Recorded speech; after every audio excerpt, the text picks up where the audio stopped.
அனைவருக்கும் வணக்கம். இன்றைக்கு காரைக்குடியில் நடக்கிற அரசு விழாவில் பங்கேற்பதற்காக சிவகங்கை மாவட்டத்துக்கு வந்திருக்கிறேன். இதுக்காக நேற்று சென்னை மாநிலத்துக்கு வந்திருந்த போது நம்ம திண்டுக்கல் லியோனி அவர்கள் என்னை சந்தித்து இன்னும் நடக்கிற பொன்விழாவை சொல்லி அழைச்சார். என்ன லேட்டாக அழைச்ச காரணத்தினால நேரில் வர முடியலனாலும் வீடியோ மூலமாக நிச்சயம் வாழ்த்தணும்னு இந்த வாழ்த்து செய்தியை அனுப்புகிறேன்.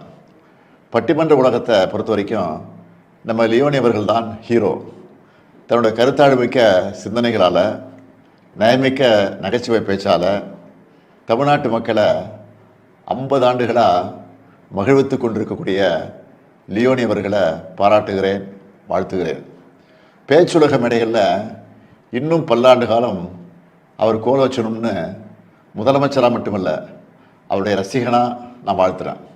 சிரிப்பொலி, பேச்சொலி, இசையொலி, மேடைகொலி, இதுதான் திண்டுக்கல் லியோனி. எப்படிப்பட்ட கவலையில் இருந்தாலும், மன அழுத்தத்தில் இருந்தாலும் லியோனி அவர்களுடைய பேச்சை கேட்டால் மகிழ்ச்சியும் புன்னகையும் தன்னால் வரும். அரசியல் மேடைகள், பட்டிமன்ற மேடைகள்னு தன்னுடைய வெற்றி கொடியை பறக்க விட்டிருக்கக்கூடிய அவருடைய சாதனை சாதாரணமானதில்லை. 50 ஆண்டுகள் மேடைகளில் நிலைச்சி நிற்கிற சாதனையை எல்லாராலையும் பண்ணிட முடியாது. நிறைய பேர் அவுடேட் ஆகிடுவாங்க. ஆனால் நம்ம லியோனி அவர்கள் அப்டேட் ஆகி நிலைச்சி நிற்கிறார். 1976 திண்டுக்கல் GTN கலைக்கல்லூரியில் படிக்கும்போது தமிழ்துறை தலைவர் பேராசிரியர் மா வைத்திலிங்கம் தலைமையில் அரங்கேறின அவருடைய பட்டிமன்ற மேடை பயணம் தமிழ்நாடு முழுக்க இன்றைக்கும் தொடர்ந்துக்கிட்டு இருக்கு. நகைச்சுவை மட்டுமல்ல, பாட்டு, பல குரல்னு மேடையே கலக்குவார்.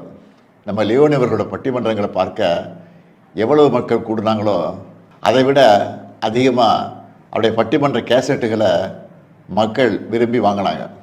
பட்டுக்கோட்டையா, கண்ணதாசனா, பழைய பாடலா, புதிய பாடலான்னு அவருடைய ஜனரஞ்சகமான பட்டிமன்றங்கள் ஒழிக்காத வீடுகளும் இல்லை, கேட்காத மக்களும் இல்லை. கேசட், CD கடந்து இன்றைக்கும் யூடியூப்பில் லியோனியோட பட்டிமன்றங்களை எல்லோரும் பார்த்துட்ருக்காங்க, கேட்டுக்கிட்டு இருக்காங்க. 5000க்கும் அதிகமான மேடை நிகழ்வுகள், தொலைக்காட்சியில் இசைக்குழுவினரோடு இணைஞ்சு பட்டிமன்றம், இசையமைப்பாளர்கள், நாட்டுப்புற கலைஞர் கூட இணைஞ்சு உலகம் முழுக்க நிகழ்ச்சிகள்னு ஏராளமான சாதனைகளை படைச்சிருக்கிறார். நம்ம லியோனி அவர்களோட சிறப்பு என்னென்னா, அவருடைய நகைச்சுவை சிரிக்க மட்டுமல்ல, சிந்திக்க வைக்கும், மறுபடியும் கேட்க தூண்டும். இதுதான் லியோனி அவர்களுடைய தனித்தன்மை. இப்படி பட்டிமன்ற மேடைகளில் கலக்கி கொண்டிருந்த லியோனி அவர்கள் தான் கலைஞருடைய ரசிகர்னு பெருமையோடு சொல்லி திராவிட முன்னேற்ற கழகத்தில் இணைஞ்சார். இணைஞ்சதும் கலைஞர் தொலைக்காட்சியில் நல்லா பேசுங்க, நல்லதையே பேசுங்க என்ற பேச்சரங்க நிகழ்ச்சியை 300 வாரங்கள் நடத்தினார். 100 வாரங்கள் பேச்சு திருவிழாவை நடத்தினார். இப்படிப்பட்ட நிகழ்ச்சிகள் மூலம் 100க்கும் மேற்பட்ட பேச்சாளர்களை உருவாக்கினார், மக்களுக்கு அடையாளம் காட்டினார். அது மட்டும் இல்லை, பெருமையோடு சொல்கிறேன், திராவிட முன்னேற்ற கழகத்தின் கொள்கை பரப்பு செயலாளராகவும் செயல்பட்டு கொண்டிருக்கிறார்.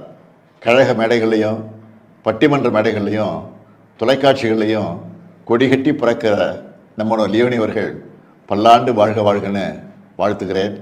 நன்றி, வணக்கம்.